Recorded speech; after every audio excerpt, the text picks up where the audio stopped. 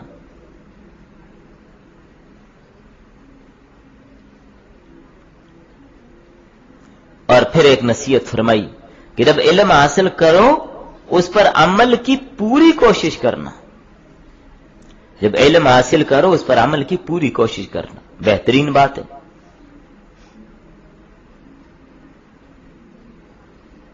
اور فرمایا بیٹا علماء کی صحبت لازم پکڑو اور ان کے سامنے دو زانو بیٹھا کرو، علماء کی صحبت لازم پکڑو اور ان کے سامنے دو زانو بیٹھا کرو۔ اور فرمایا جب کسی سے دوستی کرنا مقصود ہو تو پہلے اس کا امتحان لے لو۔ ہاں یہ نہیں کہ بس جو بھی چاہے دوست بنا لو، نہیں، پہلے امتحان لو۔ یہ سب کے لیے نصیحت ہے، کسی سے دوستی کرنی ہے پہلے اس کا امتحان لو، اسے غضب نہ کرو، کسی بات پہ ذرا غصہ دلاؤ اور پھر دیکھو غصے کی حالت میں تمہارے ساتھ وہ کیا سلوک کرتا ہے۔ اگر انصاف کرتا ہے پھر دوستی کے قابل ہے، اگر نہیں کرتا پھر اس سے پرہیز کرنا۔ ہاں وہ مطلب کا یار ہے، وہ اپنا مطلب چاہنے کے لیے دوست بن رہے، وہ آپ کا اپنا نہیں ہے۔ تو جو مشکل میں چھوڑ کے بھاگ جائے اس کو کون دوست کہتے؟ کتنی حکمت والی باتیں۔ اور فرمایا بیٹے قرض لینے سے بچنا، قرض دن میں ذلت اور رات میں غم ہے، ایسا ہی ہوتا ہے۔ دن میں ذلت ہے، چھپتا پھرتے بھاگتا پھرتے کہیں وہ مانگنے والا نہ آ جائے، ملے گا تو ذلیل کرے گا، اور رات کو غم سے نیند نہیں آتی، اتنا بڑا قرض میرے اوپر کیسے چکاؤں۔ فرمایا قرض لینے سے بچنا۔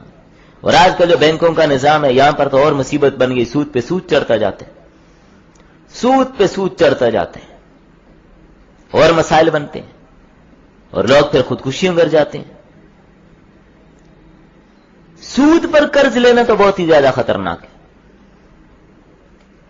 زمینیں بک جاتی ہیں، گھر بک جاتے ہیں، کرائے پہ آ جاتے ہیں، لہذا کبھی معمولی قرض بھی بینکوں سے سود پر نہ لیجیے، یہ زندگی بھر جان نہیں چھوٹے گی۔ سود حرام ہے، بیڑا غرق کر کے رکھ دے گا، انتہائی خطرناک چیز ہے یہ۔ تو ویسے چھوٹی چھوٹی باتوں کے لیے قرض لینے کی عادت نہیں ہونی چاہیے۔ قرض پہ قرض، کیا مسئلہ، بیٹے کی شادی کرنی ہے، بھائی اتنا پیسہ کیوں قرض لے رہے ہیں؟ تو تیری میں نے بہت بڑے حال میں انتظام کیے، تو کیا ضرورت تھی قرض لینے کی، چھوٹے میں کر لیتے۔ ساری زندگی سر پہ قرض کا بوجھ اٹھا کے پھرو گے، دے نہیں سکتے، بھاگ جاتے ہیں، غائب ہو جاتے ہیں، لڑائیاں پیدا ہو جاتی ہیں۔ اس لیے فضول رسومات کی خاطر اپنے آپ کو قرض کے نیچے دبوا دینا عقل مندی نہیں ہے، نادانی ہے، حکمت کی بات نہیں ہے یہ۔ حکمت کی بات یہ ہے کہ مجبوری میں، انتہائی مجبوری میں، کوئی راستہ نہیں ہے، پھر قرض لے لے،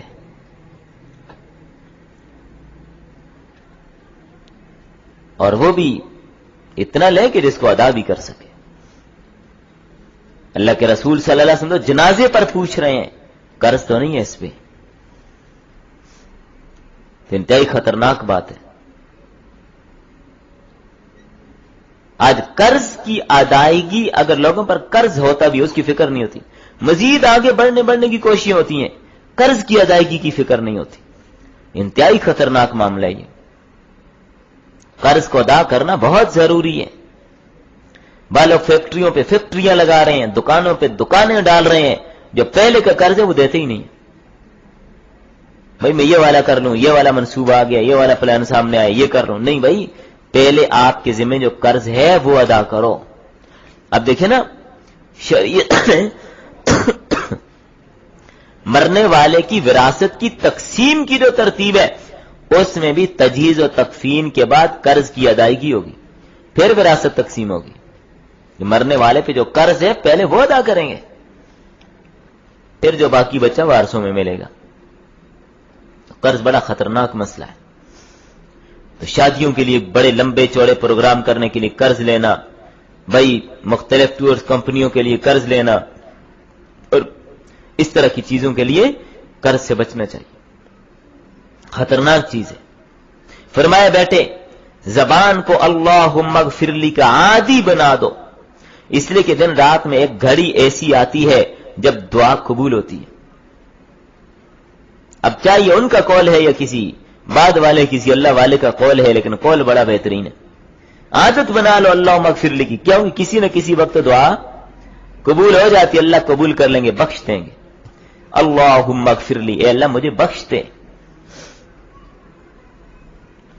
اے بیٹے اللہ سے امید لگائے رکھ، مگر امید ایسی نہ ہو کہ تجھے گناہوں پر جری کر دے،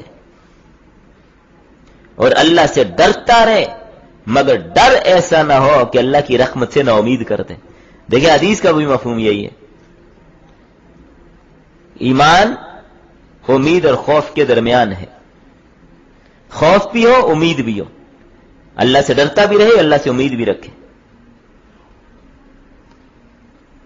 تو کتنی بہترین نصیحتیں ہیں، بڑی جامع نصیحتیں ہیں۔